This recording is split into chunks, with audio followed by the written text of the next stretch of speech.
నీకు స్తోత్రం చెబుదామా? హల్లెలూయా. చూద్దాం యెషయా గ్రంథము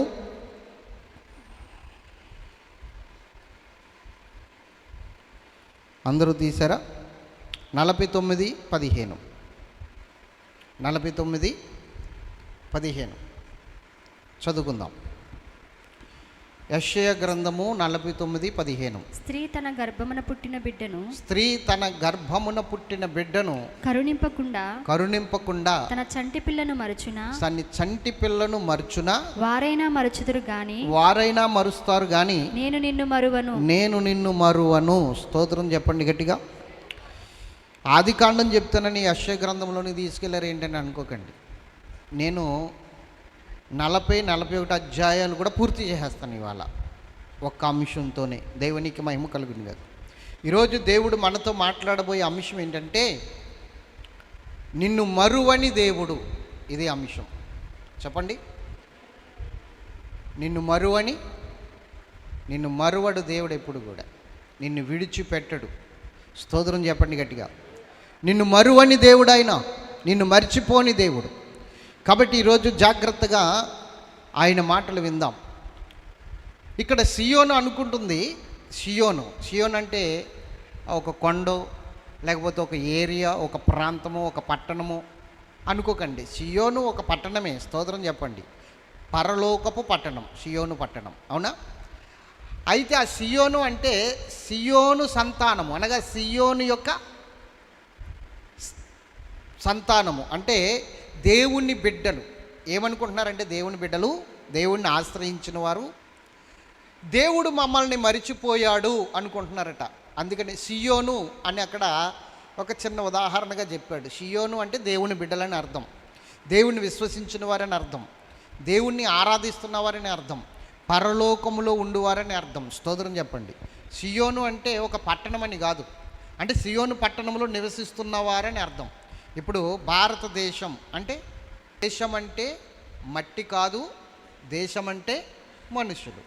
మరి ఇప్పుడు చెప్పండి, సియోను అనగా అదొక పట్టణము లేకపోతే ఇంకొకటి అన్నది తర్వాత విషయం. ఇప్పుడు సియోను అన్నది ఎవరి గురించి అంటే మన గురించి, దేవుని పిల్లల గురించి. ఆయన ఈ విధంగా అద్భుతముగా ఒక ఉదాహరణగా తీసుకుని మాట్లాడుతున్నాడు. సియోన్ అంటే నా పిల్లలు, సియోను పిల్లలు అని అర్థం. స్తోత్రం చెప్పండి గట్టిగా. మనకి దీని గురించి చాలా వివరణ ఉంటుంది. దాని గురించి వివరణ చెప్పుకుంటూ వెళ్తే మనం సబ్జెక్ట్ పూర్తి చేసుకోలేం. స్తోత్రం చెప్పండి. ఎందుకంటే కీర్తన గ్రంథములు కూడా ఏమని ఉంటుందంటే నీయందు నమ్మిక ఉంచిన వారు బలాఢ్యులై సియోనుకి తిరిగి వచ్చెదరు అని ఉంటుంది. బలము పొందిన వారికి ఏం చేస్తారట? సియోన్ అంటే పరలోక పట్టణం, అక్కడికి తిరిగి వస్తారని అర్థం. దేవునికి మహిమ కలుగును కాదు. కాబట్టి జాగ్రత్తగా విందాము. దేవుని పిల్లలు అనుకుంటున్నారట దేవుడు మమ్మల్ని మర్చిపోయాడని. కష్టాలు, శ్రమలు, శోధనలు రాకుండా ఉండవు, ఖచ్చితంగా వస్తాయి. కష్టాలు లేకుండా కిరీటం దొరకదని నిన్న శుక్రవారం ఒక పాట విన్నాం కదా, రాజు పాడాడు కదా. విత్తనం విరగకపోతే ఫలించునా, కష్టాలే లేకపోతే కిరీటము దొక్కునా. కిరీటం దక్కాలంటే అంటే మనము దేవుని సన్నిధిలో పోరాడవలసిన పరిస్థితి ఒకటి ఉంది, నిరీక్షించవలసిన పరిస్థితి ఒకటి ఉంది. కనుక శ్రమలలో నిరీక్షణ ఉండాలి, కష్టాలలో నిరీక్షణ ఉండాలి, ఇబ్బందులలో నిరీక్షణ ఉండాలి. కానీ ఆ శ్రమలు నీకు వచ్చినప్పుడు నువ్వు అనుకుంటా దేవుడు మర్చిపోయాడని. దేవుడు నన్ను మర్చిపోయాడు. నిన్నెప్పుడు మర్చిపోయే దేవుడు కాదు. ఇప్పుడు నువ్వు శ్రమ అనుభవిస్తున్నావు, కానీ దానికి 100 రెట్ల ఆశీర్వాదాన్ని ఇవ్వడానికి దేవుడు సిద్ధంగా ఉన్నాడు. అదే సేమ్ టు సేమ్ యోసేపు జీవితంలో జరిగింది. సియోను యొక్క అనుమానం ఏంటంటే దేవుడు నన్ను విడిచిపెట్టేశాడు, దేవుడు నాకు సహాయం చేయట్లేదు, ఇంత శ్రమ పడుతుంటే దేవుడు ఎక్కడున్నాడు, ఇంత శోధన అనుభవిస్తుంటే దేవుడు ఎక్కడున్నాడు, ఇంత ఇబ్బంది అనుభవిస్తుంటే దేవుడు ఎక్కడున్నాడు, దేవుడు ఉంటే చూస్తూ ఆనందిస్తున్నాడా నా కష్టాన్ని చూసి, నా ఇబ్బందును చూసి కేవలం ఆయన ఆనందిస్తున్నాడా, సంతోషిస్తున్నాడా అన్నట్లుగా సియోను మాట్లాడుతుంటే దేవుడు వెంటనే కలగజేసుకుని మాట్లాడుతున్నాడు. ఏమనంటే స్త్రీ తన గర్భాన పుట్టిన బిడ్డనే మరుస్తుందా ఒకవేళ ఆమె అయినా మరుస్తుందేమో కానీ నేను నిన్ను మరిచిపోను అంటున్నాడు. మరువని దేవుడు, ఎన్నటికీ ఎన్నటికీ ఎన్నటికీ నన్ను మరువని దేవుడు. గడిచిన ఆదివారము మనం చెప్పుకున్నాం, యోసేపు సరసాల్లోనికి వెళ్ళిపోయాడు. అవునా? ఎక్కడికి వెళ్ళిపోయాడు? యోసేపు సరసాల్లోనికి వెళ్ళిపోయాడు. ఎస్, యజమానుని భార్య అతన్ని ప్రేరేపిస్తుంది పాపానికై, ఒప్పుకోలేదు, ఎంత మాత్రం ఒప్పుకోలేదు. ఒప్పుకోకపోయేసరికి ఆమె ఏం చేసిందంటే అతని మీద రివర్స్ కేసు పెట్టి భయంకరమైన కట్టుకథ ఒకటి అల్లి అతన్ని దోషిగా అక్కడ ఏర్పాటు చేసి, దోషిగా చిత్రీకరించి, తన యజమానుని దృష్టికి ఒక భయంకరమైన వ్యక్తిగా అతన్ని చిత్రీకరించి అతన్ని సరసాల్లో వేయించేసింది. సరసాల్లో వేయించేస్తే దేవుడు ఆయన విడిచిపెట్టాడా? సరసాల్లో దేవుడేమీ విడిచిపెట్టలేదు. దేవుడు అతనికి తోడై ఉన్నాడని రాసింది అక్కడ 39 అధ్యాయం చివరిలో మనం చూసుకుంటే, దేవుడు అతనికి తోడై ఉన్నాడు కనుక సరసాల నాయకునిగా అతని మీద కనికరము పుట్టించాడు. కనికరము పుట్టించి అంటున్నాడు, ఇదిగో ఈ సరసాలు ఉన్న ఖైదీలందరినీ నీకు అప్పగిస్తున్నానయ్యా, నువ్వు అధికారిగా ఉండి చూసుకో. సరసాల నాయకుడు కూడా యోసేపుకి ఒక పెత్తనం అప్పగించాడు.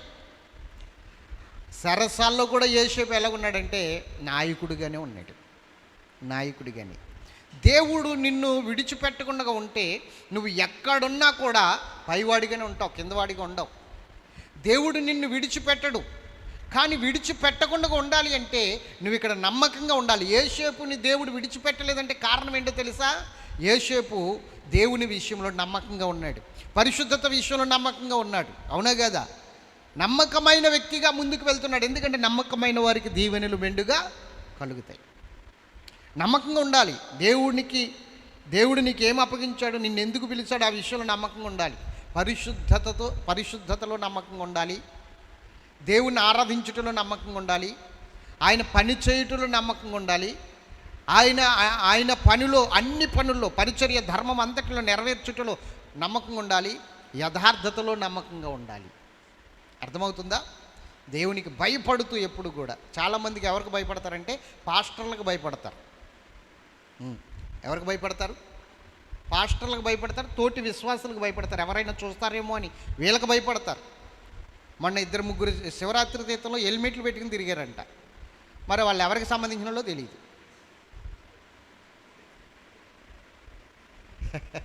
ఏం పెట్టుకు తిరిగారు? హెల్మెట్లు పెట్టుకుని. ఎందుకు? పోనీ బళ్ళు ఎన్న వేసుకెళ్తున్నారా? మరి ఎవరికి భయపడుతున్నారు ఇప్పుడు? హెల్మెట్ల లోపల ఏ తలకాయ ఉందో ఎవడున్నాడో దేవుడికి తెలీదా? మనకు తెలీదు. అది తీర్చి చూస్తేనే కానీ ఆడెవడో మనకు తెలియదు. కానీ దేవుడికి తెలీదా? మరుగైనవన్నీ ఆయన కనబడుతున్నాయి కదా. అసలు నువ్వు బయలుదేరినప్పుడు ఆయన చూశాడు కదా. నువ్వు ఇంటికాడ కూడా ప్రార్థన చేసిన ఆయన చెప్పే వస్తున్నావు కదా, నేను వెళ్తున్నాను ప్రభు, వచ్చేంత వరకు కాపలా ఉంచు, కాపుదలు పెట్టు. దేవుని ఆదరణ కావాలి, దేవుని ఆశీర్వాదాలు కావాలి.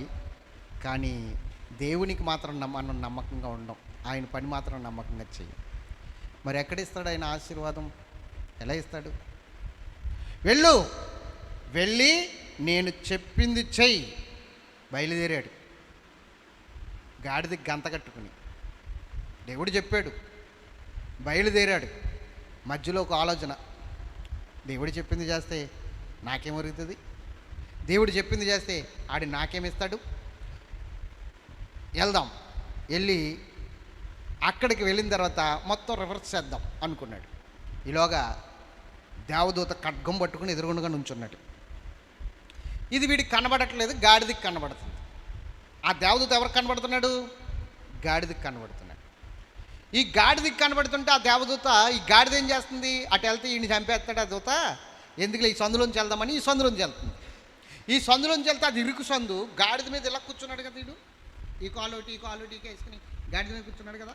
ఇరుకు సందులోకి వెళ్తుంటే ఈ కాలు గోళ్ళకి రాసేస్తున్నాయి. మనోడికి కొట్టుకుపోతున్నాయి కాళ్ళు. కోపం వచ్చేసింది, గట్టి కొట్టాడు. అయినా కూడా ఆ సందులోనే వెళ్తుంది. మళ్ళీ కొట్టాడు, మరలా ఆ సందులోంచి వెళ్తుంది. ఇంకొకసారి కొట్టాడు, 3 సార్లు కొట్టాడు, ఆ సందులోంచి వెళ్తుంది. అప్పుడు వెంటనే గాడిద అంటుంది, రేయ్ నన్ను ముమ్మారు కొట్టావు అంది. వెంటనే దిగిపోయి గాడిద మాట్లాడుతుంది ఏంటంటే పైనుంచి కిందకి చూడాలి కదా వీడు, చూడాలా వద్దా? నువ్వైతే చూస్తావు లేదా? నీ ఇంట్లో పెంచుకుంటున్న కుక్క మాట్లాడింది అనుకోండి, ఏం చేస్తావు? వీడియో తీసి సోషల్ మీడియాలో పెడతావు, దేవునికి మహిమ కలుగును గాక. అవునా? మీరు ఆలోచించు. ఈ గాడిద మాట్లాడుతున్నప్పుడు ఏం చేయాలి? వీడు గాడిద మాట్లాడుతుంది ఏంటి అనాలి. కానీ ఏమన్నాడో తెలుసా? సంతోషించు, నా చేతిలో కత్తి లేదు, కత్తి ఉంటే అయిపోతుంది ఇవ్వాలని. నేను కాదు అయిపోవడం, నేను గనక కళ్ళు తెరుచుకుని చూడకపోతే, నీ దారి మళ్ళించకపోతే నువ్వు అయిపోదు. ఆగో దేవదూత ఖడ్గం పట్టుకుని ఉన్నాడు చూడు ఇప్పుడుగైనా అంటే, అప్పుడు కళ్ళు తెరబడ్డాయండి. ఎవరికి? బిలాముకి. ఎవరికి? వెంటనే మోకాళ్ళు వేశాడు. తెలీదా మనసులో ఏముందో? తెలీదా దేవునికి? నీకు చెప్పిన పని నువ్వు చేయకుండా నువ్వు వేరే ఆలోచిస్తే ఆయనకి తెలీదా? నువ్వు వేరే ఉద్దేశంతో ఉంటే ఆయనకి తెలీదా? నువ్వు వేరే సంకల్పంతో ఉంటే ఆయనకి తెలీదా? ఎందుకు తెలీదు? ఆయన సైలెంట్గా ఉన్నాడని ఏమీ చేయలేడు అనుకుంటున్నావా? ఆయన దీర్ఘశాంతము వహిస్తున్నాడని నువ్వు ఏమీ చేయలేడు అనుకుంటున్నావా? ఆయన కేవలము నాలాంటి వాడే అని భ్రమపడుతున్నావా? జాగ్రత్త. ఒకరోజు నిర్ణయించాడు, ఆ రోజు తీసుకుని వచ్చి నీ తప్పిదముల పాత్రను నీ ముందు కుమ్మరిస్తాడు. ఆ తప్పిదముల యొక్క పాత్ర నీ ముందు కుమ్మరించినప్పుడు అన్నీ కనబడే తప్పిదములే, ఒప్పులు ఎక్కడా కనబడం. అప్పుడు నీ పరిస్థితి ఏంటో ఒకసారి ఆలోచించుకో. నమ్మకముగా ఉన్నాడు కాబట్టి యోసేపు చెరసాలలో ఉన్నా కూడా చెరసాలలో కూడా నాయకుడిగానే ఉన్నాడు. దేవుడు మన తోడు ఉంటే మనకి శత్రువు ఎవడండి? దేవుడు మన పక్షముగా ఉన్నప్పుడు మనకి విరోధి ఎవడు ఉన్నాడా? ఎవడును లేడు. మీరు గమనించండి. నీకు నేను తోడై ఉన్నాను కాబట్టి నీకు విరోధముగా రూపించబడిన ఏ ఆయుధము వర్ధిల్లదు అన్నాడు ప్రభు. మనకు విరోధముగా రూపించబడుతున్న ఏ ఆయుధము వర్ధిల్లే సమస్య లేదు, అది ఖచ్చితంగా పతనమైపోతుంది. హిజ్కియా ప్రార్థన చేస్తున్నాడు, అష్షూరు రాజు వచ్చేస్తున్నాడని. రబ్షాకే పలికిన మాటలు సామాన్యమైన మాటలు కాదు. ఆ లెటర్ పట్టుకెళ్ళి దేవుని సన్నిధిలో పెట్టి ప్రార్థన చేస్తుంటే అష్షూరు ప్రవక్త వచ్చి అన్నాడు, అష్షూరు రాజు ప్రవేశించాడు, ఈ పట్టణం మీద ఒక బాణమైనను ప్రయోగించాడు అని చెప్పి వెళ్ళాడు. ఆ బాణమును తీసుకొచ్చాడు వీళ్ళ మీద వేయడానికి, విల్లును ఎక్కుపెట్టాడు, కానీ అది ఎంత మాత్రం కూడా పని చేయట్లేదు, వర్ధిల్లదది. దేవుని బిడ్డలకు విరోధమైన ఏ ఆయుధము కూడా వర్ధిల్లే సమస్య లేదు. దేవుడు ఖచ్చితంగా దాన్ని రివర్స్ చేస్తాడు. కాబట్టి చెప్తున్నాను, దేవుడు మనకు తోడై ఉంటే ఎక్కడున్న రారాజులమే. ఎందుకంటే రాజకుమారులం గనక, రారాజు బిడ్డలము గనక ఎక్కడున్న యువరాజులుగానే బ్రతికేస్తాం. ఆ సరసాల్లో ఉన్న వ్యక్తి ఆ యోసేపు కూడా ఎంతో చక్కగా బ్రతికేస్తున్నాడు.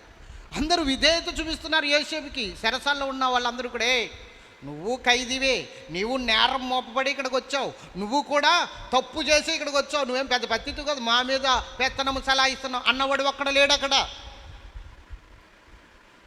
అవునా? ఒక్కడ లేడు. అందరూ విధేయత చూపిస్తున్నారు, అందరూ లోబడ్డారు యోసేపుకి. యోసేపు ఏమన్నా గొప్పవాడా? తప్పు మోపబడే కదా అక్కడికి వెళ్ళాడు. యోసేపు తప్పు మోపబడే కదా అక్కడికి వెళ్ళాడు. అతని మీద కూడా నిందారోపణ ఉంది కదా, దోషారోపణ ఉంది కదా. అతడు కేవలము దోషం చేయలేదేమో, కానీ ముద్దాయిగా ఉన్నాడు. నిరూపించబడలేదు, ముద్దాయిగా ఉన్నాడు. కానీ ఒక విషయం గమనించండి, ఎవరు కూడా అతన్ని ఆ భావంతో చూడలేదు. ఆ సరసాలో ఉన్న ఖైదీలు ఎవరు కూడా అతడు ఎంత చెప్తే అంత విన్నారు. అంటే దేవుని కృప కాదది? దేవుని కృప కాదా? ఈరోజు పక్కవాడు నీకేదైనా చెప్పాడు అనుకోండి, మంచి చెప్పావులే, నిన్న మొన్న నువ్వేం చేసావు అన్నట్టుగా చూస్తాం మనం. నిన్న మొన్న నువ్వు చేసింది ఏంటి అన్నట్టుగా చూస్తాం. నిన్న మొన్న చేశాడు, ఈరోజు మారు మనసు పొందే కదా నీకు చెప్తున్నాడు. అది నువ్వు గమనించాలి కదా. నిన్న మొన్న సంగతి నీకెందుకు? అది మన బుద్ధి, మన స్వభావం. కానీ యోసేపుతో పాటు ఖైదీలు ఉన్నారే, వాళ్ళు ఎవరు కూడా యోసేపుని ఏలిపెట్టి చూపించలేదు. యోసేపుని ఎవరు కూడా ఏలిపెట్టి చూపించలేదు, ఎవరు మాట్లాడలేదు, అంత లోబడ్డారు యోసేపుకి. అయితే ఒకరోజు వచ్చింది, ఇద్దరు ఖైదీలు దిగులుగా కూర్చున్నారు. ఇద్దరు ఖైదీలు దిగులుగా కూర్చుని బాధపడుతూ ఉన్నారు. ఆ రోజు మరి సరసాల్లో ఉన్న ఖైదీలందరి మీద అధిపతి కదా, అందరినీ చూసుకోవాలి కదా, అందరి గురించి విచారణ చేయాలి కదా. వీళ్ళిద్దరూ దిగులుగా కూర్చునేసరికి వాళ్ళిద్దరి దగ్గరికి వెళ్ళాడు. వీళ్ళిద్దరూ ఎవరో తెలుసా? ఒకడు రాజుగారికి గిన్నె అందించే పానదాయకుల అధిపతి, ద్రాక్షరసం గిన్నె అందించేవాడు. ఇంకొకడు రొట్టెలు కాల్చేవాడు, రాజుగారికి వంట చేసేవాడు, రొట్టెలు కాల్చేవాడు. వీళ్ళిద్దరిని కూడా రాజుగారు చిన్న తప్పు చేశారని ఆ తప్పును బట్టి ఏం చేశారంటే సరసల్లో వాడేశారు. ఉద్యోగాలు తీసేసి ఇద్దరు ఉద్యోగాలు తీసేసి సరసల్లో వాడేశారు. ఆ ఇద్దరు ఉద్యోగాలు తీసి సరసల్లో వాడేస్తే వాళ్ళిద్దరికి ఒక కళ వచ్చింది. ఆ కళ గురించి చాలా బాధపడిపోతున్నారు. ఆ కళభావం తెలియక బాధపడిపోయి అలా కూర్చుని మూలను కూర్చుని ఏం చేయాలో అర్థం కాకుండా అలాగే దిగులుగా ఉన్నారు. అందరికీ భోజనాలు పెడుతున్నారు సరసాల్లో. వీళ్ళు ఆ భోజనం పల్లెలు కూడా పక్కన పాడేశారు, ఏం తినట్లేదు. రొట్టెలు అలాగే ఉన్నాయి, కర్రీ అలాగే ఉంది. వచ్చాడు యోసేపు, అందరినీ చూసుకోవాలి కదా, నాయకుడు కదా. వీళ్ళిద్దరిని చూస్తే, అన్నలారా ఎందుకు ఇలా ఉన్నారు మీరు, ఏం జరిగింది మీకు వచ్చిన ఆ చింత ఏమిటి, ఆ కష్టం ఏమిటి అని అడిగాడు. అడిగిన వెంటనే వాళ్ళు అన్నారు, ఏం చెప్తామయ్యా, నువ్వేమన్నా ఆరుస్తావా తీరుస్తావా, ఏదో తోటి సహోదరుడిగా అడుగుతున్నాను, మీ కష్టం ఏదో నాకు చెప్పుకుంటే మీ భారం తీరుతుంది కదా, నేను తీర్చేవాడిని ఏం కాదు, కొంచెం భారం తగ్గుతుంది కదా నాకు చెప్పుకుంటే, ఏదో తోసిన సలహా మీకు ఇస్తానంటే, ఏమీ లేదయ్యా మాకు ఒక కళ వచ్చిందంటే ఈడన్నాడు, నాకు కూడా కళ వచ్చిందన్నాడు. ఓహో, అయితే మీరు నా బ్యాచ్ అన్నమాట, కళలు కనేవారు, దేవునికి మహిమ కలుగును కాదు. అసలు కళలు కనడం వల్లే నేను ఇక్కడికి వచ్చి పడ్డాను. నేను ఇక్కడికి వచ్చి పడ్డానికి కారణం కళలు కనడమే. కళలు కనువాడునని చెప్పేసి మా అన్నలు తీసుకొచ్చి ఇక్కడ వాడేశారు. మీరు కూడా మా బ్యాచే, చెప్పండి అసలు ఏ కళలు వచ్చినాయి నువ్వు చెప్తావా భావము? కళల భావం చెప్పువాడు దేవుడు, కళల భావం ఇదంతా 40 అధ్యాయం స్టోరీ, మీరు చదువుకొని ఇంటికి వెళ్ళిక. కళల భావం చెప్పేవాడు దేవుడు. మీరు చెప్పండి చూసుకుందాం. పెద్దవాడు ఆ పానదాయకుల అధిపతి చెప్పాడు, రొట్టెలు కాల్చేవాడు చెప్పాడు.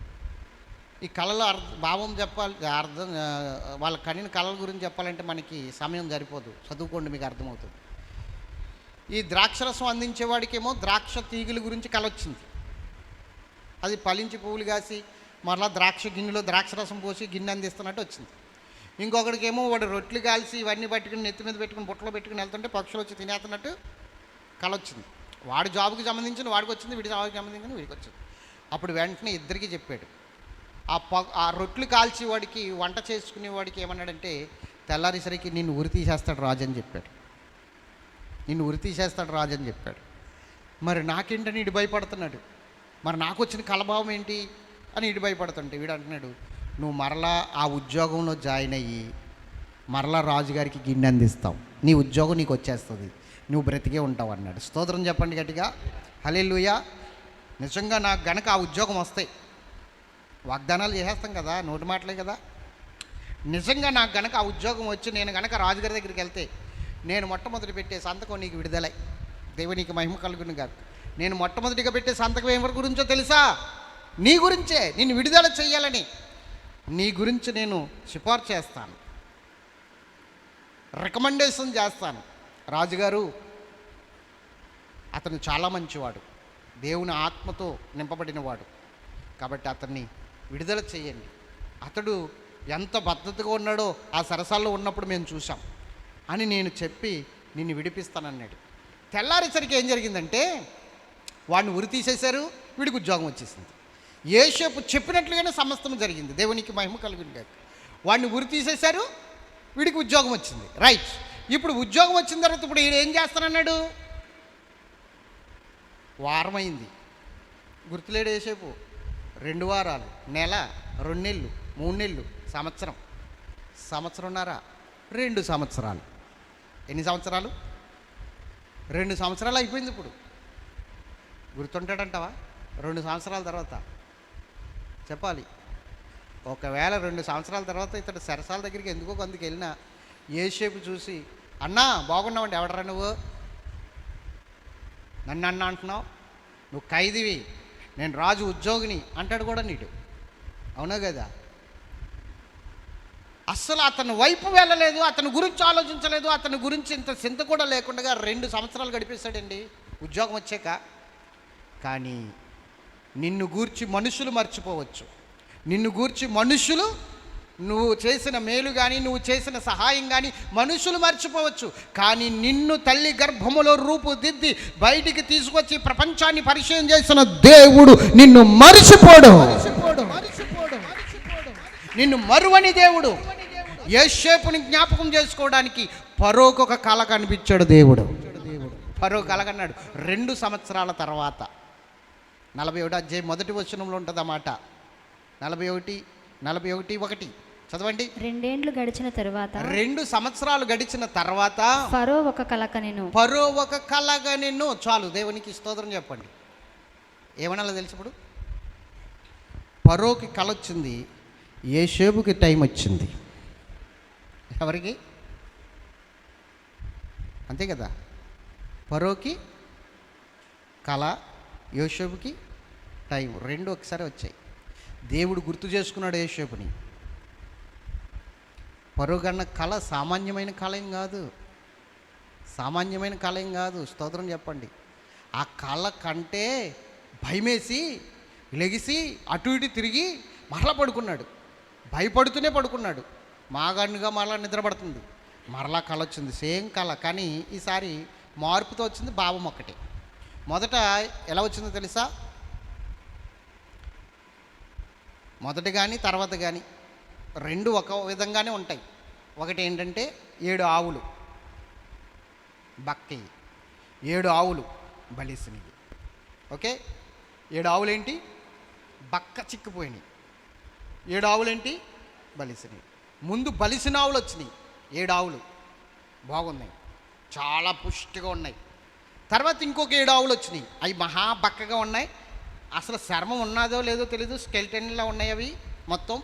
ఈ 7 ఆవులు బక్క ఆవులు బలిసిన ఆవులను తినేసినాయి. ఈ బక్క ఆవులు వెళ్ళి బలిసిన ఆవులను తినేసినాయి. కానీ ఈ బలిసిన ఆవులు తిన్నా కూడా ఈ బక్క ఆవులు ఎలా ఉన్నాయి? అలాగే ఉన్నాయి, అలాగే ఉన్నాయి. కొంతమంది అంత తిన్నా అలాగ అంటుపోయి ఉంటుంది, పొట్ట పైకి రాదు. మనం ఏం తినకపోయినా వచ్చేస్తుంది, గుబ్బైలో ఉబ్బిపోయినట్టు.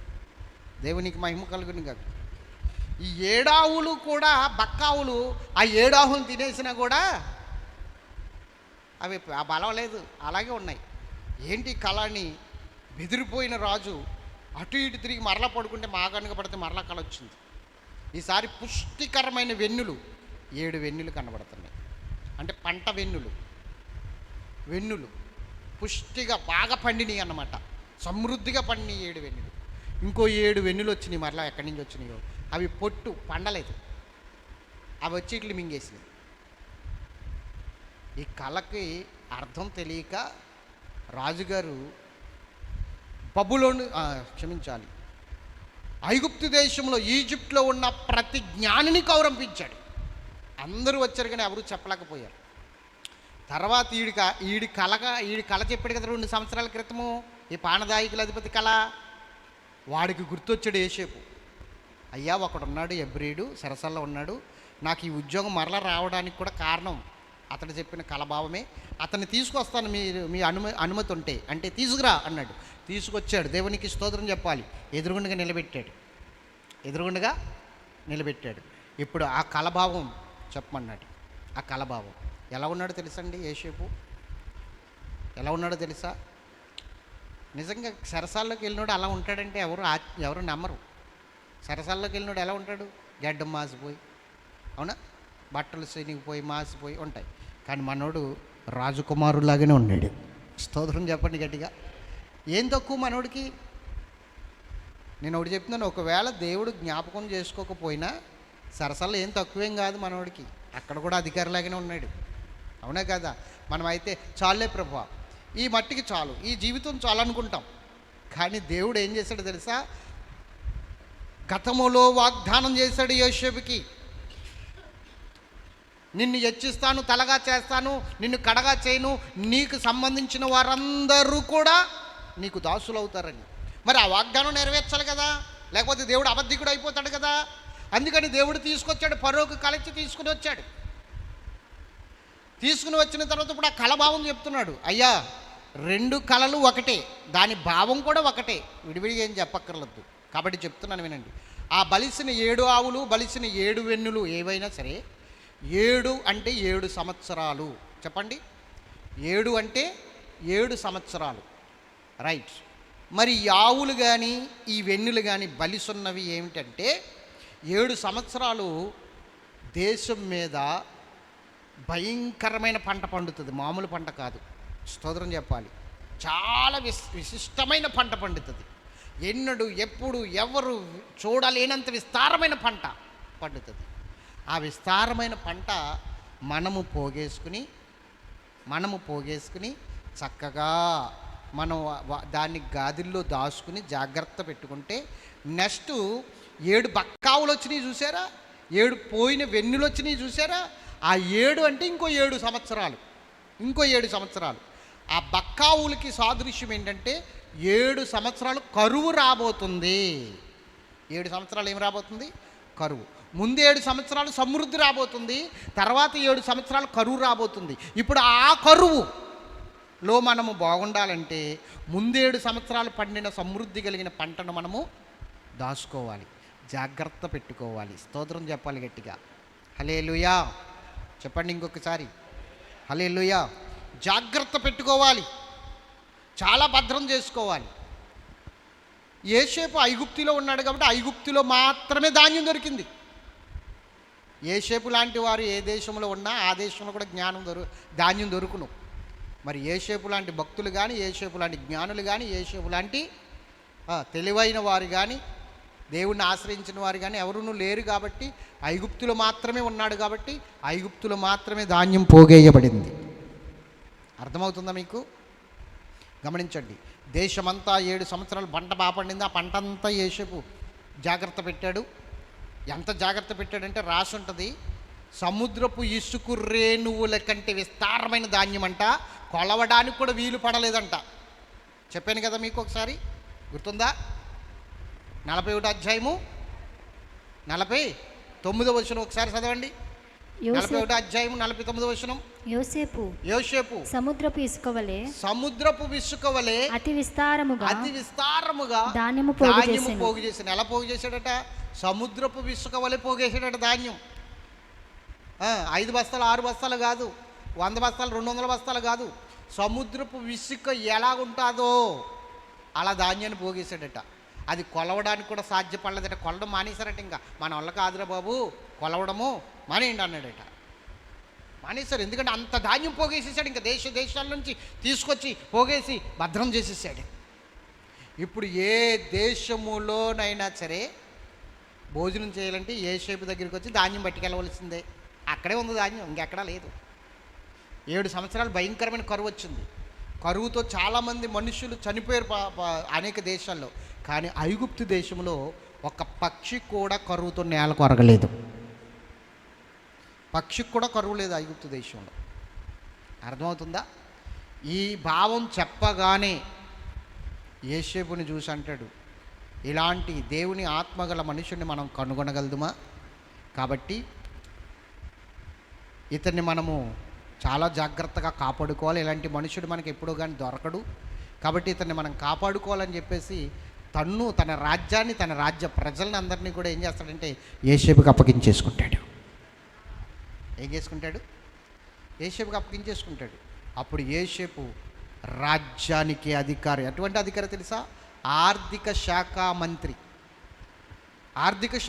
ఇంకా అక్కడ ఇంకా ధాన్యము బయటికి వెళ్ళాలన్నా, ఎవరికైనా గింజలు ఇవ్వాలన్నా, డబ్బు ఎవరికైనా ఇవ్వాలన్నా, ఏదేం చెయ్యాలన్నా, ఎవడు కాలు ఎత్తాలన్నా, ఎవడు చెయ్యెత్తాలన్నా ఎవడు పర్మిషన్ కావాలి? ఇప్పుడు యోసేపు పర్మిషన్ కావాలి, రాజు పర్మిషన్ కాదు.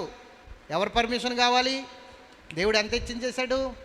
దేవుడు జ్ఞాపకం చేసుకుంటే నిన్ను అట్లా ఉంటుంది పరిస్థితి.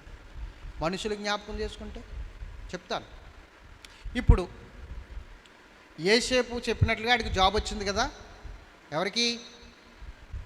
పానదాయకుల అధిపతికి జాబ్ వచ్చిందా లేదా? వాడు వెళ్ళిన వెంటనే యోసేపుని జ్ఞాపకం చేసుకున్నాడు అనుకోండి, రాజుగారితో చెప్పి, రాజుగారు వాడు చాలా మంచోడు, తీసుకురండి అని చెప్పినప్పుడు, సరేలే అయితే తెచ్చుకో అన్నాడు అనుకో. మరి ఇప్పుడు ఆడికి ఏ పని ఇవ్వాలి? యోసేపుకి పని ఏమిస్తారు? పనేమి లేదు కదా రాజుగారి దగ్గర. అప్పుడు ఏమంటాడు తెలుసా? నువ్వు తెచ్చుకున్నావు కాబట్టి నీకెంత ఎట్టుకో అంటాడు. వీడి పని ఏంటి? రాజుగారికి ద్రాక్షరసము అందించటం. ఇప్పుడు రాజుగారికి ద్రాక్షరసం అందించేసిన తర్వాత యోసేపు వీడి కింద ఉంటాడు కాబట్టి ఇప్పుడు యోసేపు చేయవలసిన పని ఏంటి?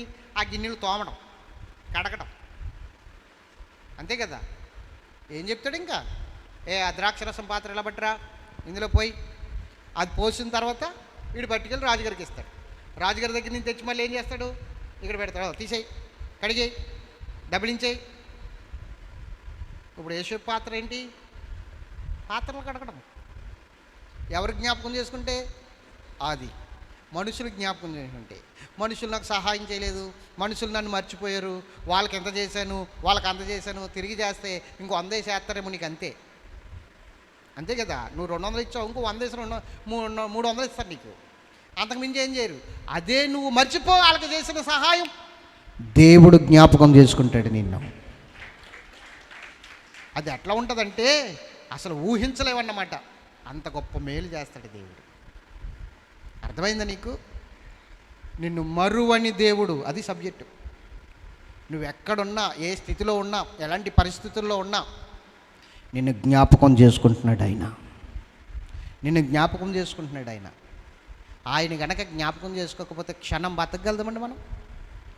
అడుగు తీసి అడుగేయగలదామా మనం? చెప్పండి. దావీదు కూడా ఇలాంటి అనుభవంలోనికి వెళ్ళాడు తెలుసా? దావీదు కూడా ఇలాంటి అనుభవంలోనికి వెళ్ళాడు. ఏమన్నాడో తెలుసా?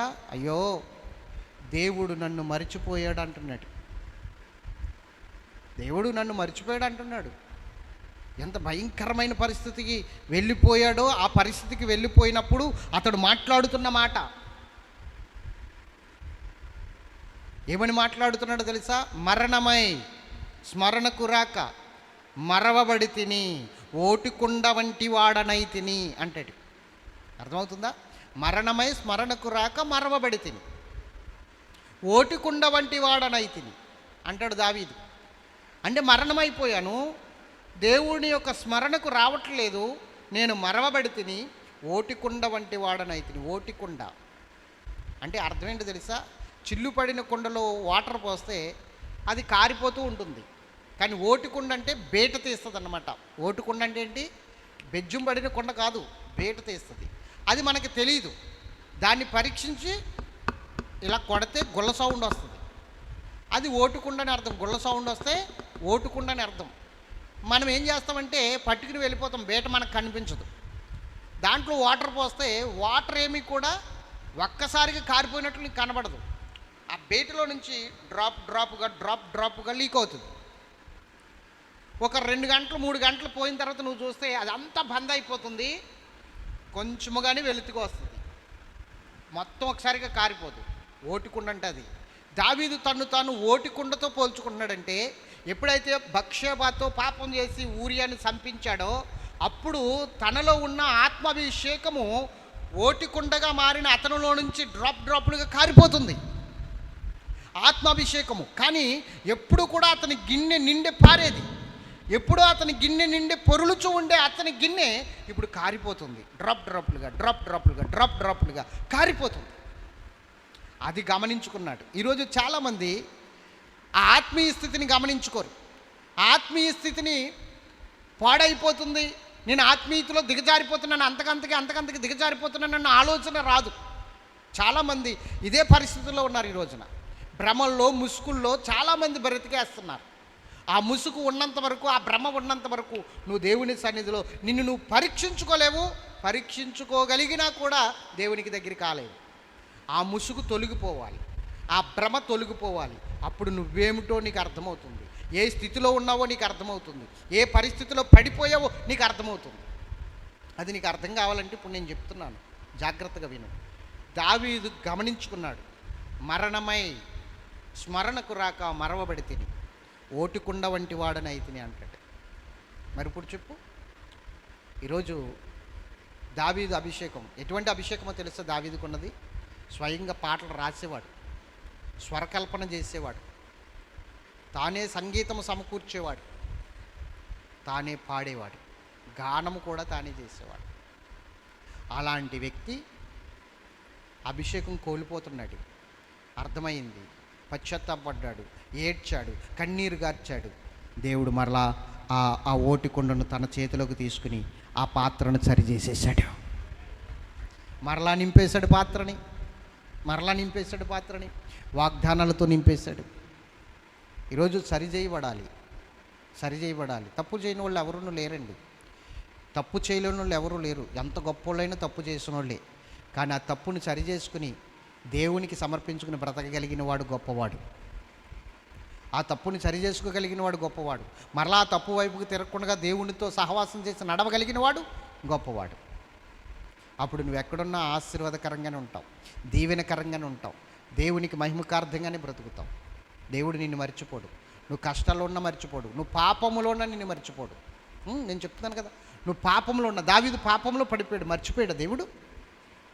నాతాన్ను పంపించి గద్దించడా లేదా చెప్పాలి. దేవుడు మర్చిపోవట్లేదు కాబట్టి నువ్వు పాపంలోకి వెళ్ళిపోతున్నప్పుడు నేను ఏం చేస్తున్నాడంటే నీ దగ్గరికి దైవజనుని పంపిస్తున్నాడు, దైవ లేఖనాలను పంపిస్తున్నాడు, గద్దింపుని పంపిస్తున్నాడు. అప్పుడు కూడా వినకపోతే చిన్న చిన్న శోధనని కలగజేస్తున్నాడు, చిన్న చిన్న కష్టాలని కలగజేస్తున్నాడు, చిన్న చిన్న ప్రమాదాలని కలగజేస్తున్నాడు. అవన్నిటిని బట్టి నువ్వు మరలా దేవుని దగ్గరికి వచ్చి నీ తప్పుని తెలుసుకుంటావని. అంటే నువ్వు పాపంలో పడిపోయినా కూడా నిన్ను మర్చిపోకుండా మరలా తన వైపుకు తిప్పుకోవడానికి ఏదో ఒక ప్రయత్నము దేవుడు చేస్తూనే ఉన్నాడు కదా. మరి ఎలా మర్చిపోతున్నాడు నిన్ను? అవునా కాదా? మాట్లాడరేంటండి? నేను దేవుణ్ణి మర్చిపోయాను, కానీ దేవుడు నన్ను మర్చిపోలేదు. అందుకే దేవుడు నాకు ఒక ముళ్ళు పెట్టి మరలా దేవుడు తన వైపుకు తిప్పుకున్నాడు. నేను దేవుణ్ణి మర్చిపోయాను. మనము అనేక పర్యాయాలు అనేక సందర్భాల్లో దేవుని మర్చిపోయే పరిస్థితులు వస్తాయేమో, కానీ దేవుడు మనల్ని మర్చిపోయే పరిస్థితి ఎప్పుడూ రాదు. తల్లి గర్భాన పడినది మొదలుకొని మనము చనిపోయేంత వరకు, చనిపోయినా కూడా ఆయన మనల్ని మర్చిపోయే దేవుడు కాడు. ఎంతమందికి అర్థమైంది? నిన్ను మరువని దేవుడు, ఇది సబ్జెక్ట్. మరవడు, నిన్ను మర్చిపోడు. అర్థమైందా? రైట్. దేవుడి మాటలు తన వినికిడిలో దీవించునుగాక. ఆమేన్. ప్రార్థన.